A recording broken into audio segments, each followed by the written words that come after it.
হরে কৃষ্ণ। বাবানকে যে মাঝে মাঝে ছাতু করে দিই, তো তার মধ্যে শুধুমাত্র নুন থাকে, আর ও যদি বায়না করে তাহলেই বাতাসা আর মিচড়ি দেওয়া হয়। এবার আমি খেলে তো আর ওইভাবে খাই না, আমি খাই ওই রাস্তার ধারে যেরকম বিক্রি হয়, পেঁয়াজ, বিট নুন, লেবু, লঙ্কা এইসব দিয়ে। তো আমি একদিন ওইভাবে করে যখন খেয়েছিলাম, ও একটু খেয়েছিল, বলে মা আমাকে ওইভাবে করে করে দিতে হবে যদি তুমি খাও। তো ভাবলাম আজকে যখন আমি খাচ্ছি ওকেও একটু ওইভাবেই করে দিই। তবে এক্ষেত্রে পেঁয়াজ আর লঙ্কার পরিমাণটা, লেবুর পরিমাণটা আমি অনেকটাই কম দিয়েছি। বিট নুন ছিল না, এমনি নর্মাল নুনই দিয়েছি। তো বাবান আজকে ভাত খেয়ে স্কুলে যাবে শুধুমাত্র ডাল আর ওই ডিম সেদ্ধ দিয়ে। আমি যতই তরকারি করি বা অন্যান্য ভাজাভুজি করি না কেন, এই ডাল হলে ও কিন্তু বলে যে মা আজকে খুব ভালো খাবার, হয়তো ওটাই ওর প্রিয়। তো টিফিনে শুধুমাত্র একটা পেয়ারা দিয়েছি।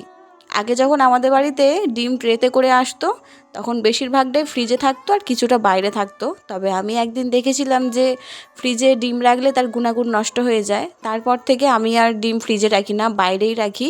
আর এখন ডিমের পরিমাণ অনেকটা কমও আসে, বাবান শুধুমাত্র সকালবেলায় খায় সেজন্য। তো দুপুরে রান্না করেছি করলা ভাজা, ডাঁটা চচ্চড়ি আর ডিমের ঝাল। তো ভালো থেকো।